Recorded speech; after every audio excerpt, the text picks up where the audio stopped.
உலகெங்கும் வாழ்ந்து கொண்டிருக்கின்ற சகோதர சகோதரிகளுக்கு அன்பார்ந்த வணக்கங்கள் மற்றும் வாழ்த்துக்கள். இன்றைய பதிவானது இந்த 2024 வருடத்துக்குரிய தை மாதத்துக்குரிய ஒரு பொதுவான பலன்கள். இந்த தை மாதத்தினுடைய கிரக நிலைகளை பார்க்கும் பொழுது மேசமனையில் குரு பகவானும் கன்னி மனையில் கேது பகவானும் இருக்க, விருச்சிக மனையில் சுக்கிரன் அமர்ந்திருக்கார். இந்த சுக்கிரனுடைய பெயர்ச்சியானது 18/1/2024 அதாவது தை மாதம் 4ஆம் தேதி அன்று தனுசு மனைக்கு பெயர்ச்சி ஆகிறார். புதன் பகவானும் செவ்வாய் பகவானும் தனுசு மனையில் இருக்க, அதாவது இந்த மாதத்தினுடைய இறுதியில், அதாவது 1/2/2024 அதாவது தை மாதம் 18ஆம் தேதி புதன் பகவான் மகரம் மனைக்கு பெயர்ச்சி ஆகிறார். அதே போல செவ்வாய் பகவான் 5/2/2024 அதாவது தை மாதம் 22ஆம் தேதி என்று மகரம் மனைக்கு பெயர்ச்சி ஆகிறார். மகரம் மனையில் இந்த மாதம் முழுவதும் சூரிய பகவான் அமர்ந்திருக்க, சனி பகவான் கும்பமனையில் அமர்ந்து கொண்டு, ராகு பகவான் மீனமனையில் அமர்ந்து கொண்டு இந்த மாதம் பலனை கொடுக்க போகிறார். அதாவது மேசம் முதல் மீனம் வரையுள்ள 12 ராசினருக்கும் இந்த தை மாதம் என்ன மாதிரியான பலன்கள், சாதகம் என்ன, பாதகம் என்ன மாதிரியான தெய்வ வழிபாடு உகந்தது என்பதை பற்றித்தான் டீட்டெயிலாக நம்ம பார்க்க போகிறோம். அதற்கு முன்னால் நம்முடைய சேனலை நீங்கள் ஃபர்ஸ்ட் டைம் பார்ப்பவர்கள் என்றால் மறக்காம சப்ஸ்கிரைப் பண்ணிக்கிங்க. மீனம் ராசி அன்பர்களே, பூரட்டாதி 4 நட்சத்திர பாதங்களையும், உத்திரட்டாதி 1, 2, 3, 4 நட்சத்திர பாதங்களையும், ரேவதி 1, 2, 3, 4 ஆக இந்த 9 நட்சத்திர பாதங்களை உள்ளடக்கிய இந்த மீனம் ராசி அன்பர்களுக்கு இந்த தை மாதத்தில் தொழில் சார்ந்த விஷயங்கள், வேலை சார்ந்த விஷயங்கள், வியாபாரம் சம்பந்தப்பட்ட விஷயங்கள் எப்படி இருக்கும் அப்படின்னு பார்க்கும் பொழுது 10ஆம் இடத்தை பார்க்கணும்.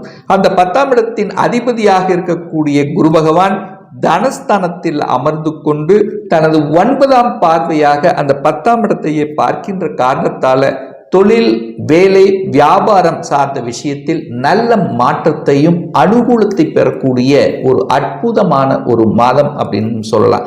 அதே சமயத்தில் அந்த 9ஆம் அதிபதியும் 10ஆம் அதிபதியும் பரிவர்த்தனை பெற்று பரிவர்த்தனை யோகத்துடன் இருக்கக்கூடிய அற்புதமான ஒரு மாதம்.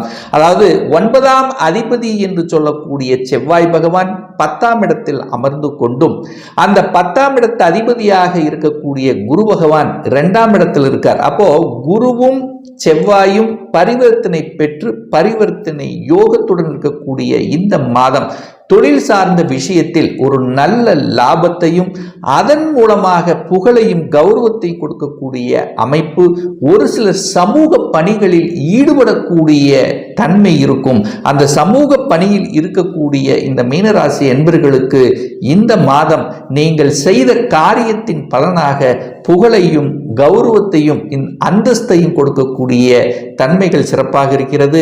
வேலை அப்ளை பண்ணி காத்து கொண்டிருந்தவர்களுக்கு நீங்கள் நினைத்தவாறு நீங்கள் படித்த படிப்புக்குண்டான உங்களுடைய வயதுக்குண்டான வேலை கிடைக்கக்கூடிய சந்தர்ப்பங்கள் சிறப்பாக இருக்கிறது. ஒரு சிலருக்கு பார்த்தீங்கன்னா வேலையில் இடமாற்றம் செய்யக்கூடிய அமைப்பு, அந்த இடமாற்றம் அப்படின்னாலும் நீங்க ஸ்டேட் டு ஸ்டேட் மாறக்கூடிய தன்மை, ஒரு சிலர் அதர் ஸ்டேட் சென்று வேலை பார்க்கக்கூடிய தன்மை, ஒரு சிலர் வெளிநாட்டுக்கு செல்லக்கூடிய யோகமும் இருக்கிறது. ஏன்னா அந்த குரு பகவான் 8ஆம் இடத்தை பார்த்து புனிதப்படுத்துகின்ற காரணத்தால நிச்சயமா உங்களுடைய குடும்பத்தை விட்டு நீங்க வெளிநாட்டில் சென்று அங்க வேலை பார்க்கக்கூடிய யோகம், அது குறிப்பாக கணினி சம்பந்தப்பட்ட சாஃப்ட்வேர் சம்பந்தப்பட்ட துறையில் இருக்கின்ற இந்த மீனராசி என்பவர்களுக்கு நான் வெளிநாட்டில் போய் வேலை பார்க்கணும், அதுக்குண்டான தன்மை எடுத்திருக்கிறேன், விசா அப்ளை பண்ணியிருக்கேன், கிடைக்குமா, அல்லது அங்க போய் வேலை பார்க்கக்கூடிய யோகம் இருக்கிறதா அப்படின்னு நீங்க கேட்டீங்கன்னா நிச்சயமாக இந்த மாதம் நினைத்தவாறு வெளிநாட்டு செல்லக்கூடிய தன்மை, ஒரு சிலருக்கு வெளிநாட்டு தொடர்புகளை உருவாக்கும். அப்படி இல்லைன்னா கூட நீங்க இங்கிருந்து வெளிநாட்டு சார்ந்த கம்பெனியில் வேலை பார்க்கக்கூடிய எம்என்சி கம்பெனியில் வேலை பார்க்கக்கூடிய தன்மைகளும் உங்களுக்கு சிறப்பாக இருக்கிறது அப்படிங்கிறத ஸ்ட்ராங்கா நம்ம சொல்லலாம்.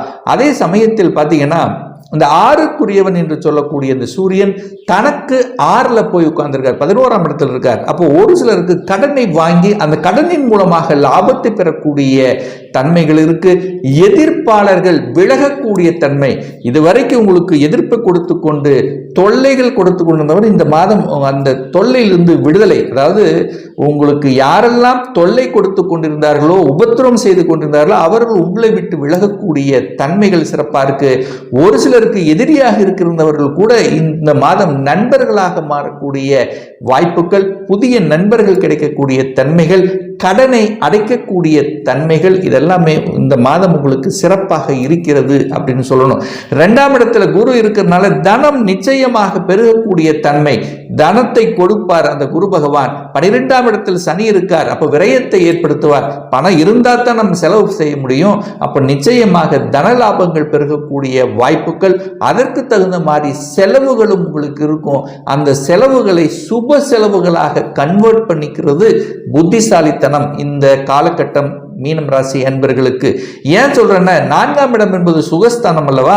அந்த சுகஸ்தானத்தின் அதிபதியாக இருக்கக்கூடிய புதன் பகவான் 10ஆம் இடத்தில் அமர்ந்து கொண்டு அந்த சுகஸ்தானத்தையே பார்க்கிறார். அப்போ அசையும் அசையா சொத்துக்கள் வாங்கக்கூடிய தன்மை, வீட்டுக்கு தேவையான பொருள்களை வாங்கி மகிழக்கூடிய தன்மைகள், அதாவது ஒரு வீடு வாங்கணும் என்று ஆசைப்பட்டு கொண்டிருப்பவர்கள் இந்த வீடு வாங்கக்கூடிய யோகம் இந்த மாதம் உங்களுக்கு சிறப்பாக இருக்கிறது. ஏன்னா அந்த வீட்டுக்கு காரகன் என்று சொல்லக்கூடிய அந்த சுக்கிர பகவானும், நிலத்துக்கு காரகன் என்று சொல்லக்கூடிய செவ்வாயும் 10ஆம் இடத்தில் அமர்ந்து கொண்டு இந்த 4ஆம் இடத்தை பார்க்கிறாங்க. சரியா?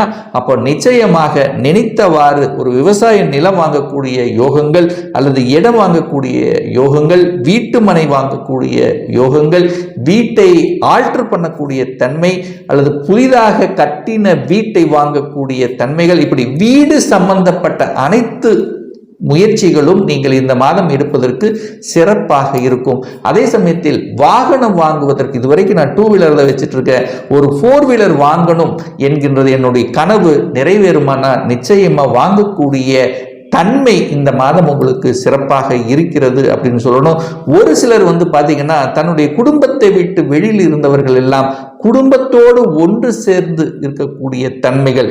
என்னுடைய மகன் வெளிநாட்டில் இருக்கிறான், ஸோ இந்த மாதம் எங்களுக்கு பார்ப்பாரா அப்படின்னா அந்த பார்க்கக்கூடிய தன்மைகள், அதாவது வெளிநாட்டிலிருந்து தன்னுடைய சொந்த நாட்டுக்கு தாய் தகப்பனை சந்திக்கக்கூடிய தன்மைகள், இதெல்லாமே சிறப்பாக இருக்கு. குழந்தைகள் மூலமாக நலன்கள் திருப்திகரமாக இருக்கும். இன்னாரது குழந்தைகள் என்று சொல்லக்கூடிய அளவுக்கு உங்கள் குழந்தைகளுடைய வளர்ச்சி பரிபூர்ணமாக இருக்கக்கூடிய தன்மை, அவர்களுடைய படிப்பு சார்ந்த விஷயங்கள் சிறப்பாக இருக்கும்.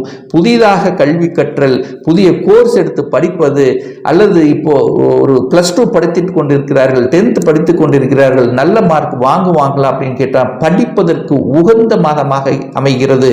ஏன்னா குரு படிப்பு காரகன் என்று சொல்லக்கூடிய புதனை அந்த குரு கடவுள் காரகன் என்ற குரு பார்க்கின்ற காரணத்தாலும் அந்த புதனோட, அதாவது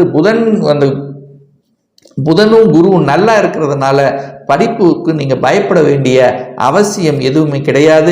7ஆம் இடத்தில் கேது உட்கார்ந்திருக்கார். சர்ப்ப கிரகம் என்று சொல்லக்கூடிய கேது 7ஆம் இடத்தில் இருக்கிறதுனாலையும், உங்களுடைய ராசியில ராகு இருக்கிறதுனால எந்த ஒரு புதிய விஷயமாக இருந்தால் நீங்க கொஞ்சம் யோசித்து செல்லணும். 3ஆம் நபர்களை நம்பி யாரும் செய்யக்கூடாது. ஏன்னா அந்த கேதுங்கிறது யாரும் புரிந்து கொள்ள முடியாத ஒரு கிரகம்ங்கிறதுனால கணவன் மனைவி சார்ந்த விஷயத்துல கொஞ்சம் விட்டு கொடுத்து அனுசரணையோடு செல்வது உங்களுக்கு சிறப்பு. எதிர்பாலானவர்களிடம் கொஞ்சம் ஜாக்கிரதையாக இருக்கக்கூடிய காலகட்டம். அதே சமயத்தில் பார்த்தீங்கன்னா அந்த கேது 7ஆம் இடத்தில் இருக்கிறதுனால கூட்டு தொழிலில் இருக்கின்றவர்கள் பார்த்தீங்கன்னா கணக்கு சார்ந்த விஷயங்கள், உங்களுடைய டாக்குமெண்ட் சம்பந்தப்பட்ட விஷயத்தில் சரியாக வைத்துக் கொள்வதும் இந்த காலகட்டம் உங்களுக்கு சிறப்பை ஏற்படுத்தி கொடுக்கும். வெளிநாட்டு யோகங்கள் சிறப்பாக இருக்கிறது.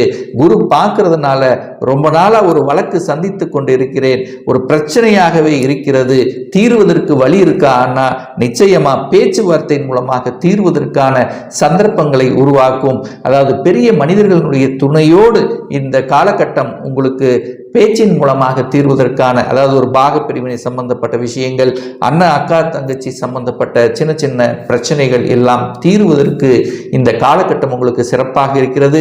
சூரிய பகவான் 11ஆம் இடத்தில் இருக்கின்ற காரணத்தால அரசு காரியங்களில் எந்தெந்த தடைகளை கொடுத்து கொண்டிருந்ததோ இந்த மாதம் தை மாதம் அரசு சார்ந்த விஷயத்தில் உங்களுக்கு வெற்றியை தரக்கூடிய தன்மை. ஏன்னா அந்த சூரியன் 5ஆம் இடத்தை பார்க்கறதுனால திடீர் அதிர்ஷ்ட வாய்ப்புகளையும் உருவாக்கும். ஒரு சிலர் அரசாங்க வேலை கிடைப்பதற்கான வாய்ப்புகள் அல்லது அரசாங்க வேலைக்குத்தான் போகணும் என்கின்ற மன உறுதியுடன் படிக்கக்கூடிய தன்மைகள் சிறப்பாக இருக்கிறது. அரசுல இருக்கின்றவர்கள் பார்த்தீங்கன்னா ரொம்ப நாளா பார்த்தீங்கன்னா எனக்கு ப்ரமோஷன் வரணும், 3 மாசம் 4 மாசம் ஆயிடுச்சு வரவே மாட்டேங்குதுன்னா இந்த மாதம் திடீரென்று ப்ரமோஷன் வருவதற்கு வாய்ப்புகள் சிறப்பாக இருக்கிறது.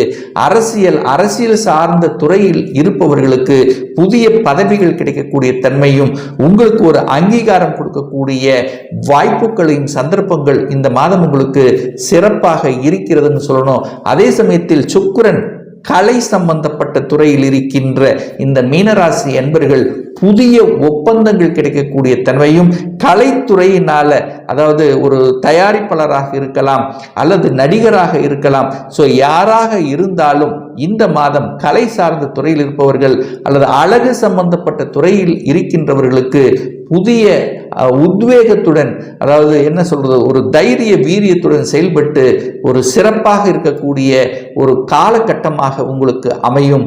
அதே சமயத்தில் பார்த்தீங்கன்னா தந்தை சார்ந்த விஷயங்கள், தந்தையினுடைய தொழிலை எடுத்து நடத்தி கொண்டிருக்கின்ற மீனராசி என்பவர்களுக்கு ஒரு நல்லவைகள் நடக்கக்கூடிய தன்மைகள், புதிய ஒப்பந்தங்கள் கிடைக்கக்கூடிய தன்மைகள், வெளிநாட்டின் மூலமாக அதாவது வெளிநாட்டிலேயே இருக்கின்றவர்களுக்கு அங்க எனக்கு ஒரு நல்ல வேலை செட்டில் ஆகல, ஒரு மாறலாம் அப்படிங்கிறவங்களுக்கு மாறக்கூடிய தன்மையும், அங்கே இருக்கின்றவர்கள் குடியுரிமை கிடைக்கக்கூடிய வாய்ப்புகளும் இந்த மாதம் உங்களுக்கு சிறப்பாக இருக்கிறது. ஒரு நல்ல தெய்வ வழிபாடு இந்த மீனராசி அன்பர்களுக்கு அப்படின்னு சொன்னா 12ஆம் இடத்தில் சனி பகவான் இருக்கிறதுனால ஒவ்வொரு சனிக்கிழமை என்று ஆஞ்சநேய பகவானை சென்று வழிபடுவதன் மூலமாகவும், திருமணம் சார்ந்த சுப காரியங்கள் இருந்து வந்த தடைகள் அல்லது கணவன் மனைவியில் இருந்து வந்த பிரச்சனைகளை தீர்வதற்கு ஒவ்வொரு நாளும் நீங்கள் எங்க சென்றாலும் சரி விநாயகரை சென்று வழிபடும் போது நிச்சயமாக உங்களுடைய குழப்பங்கள்,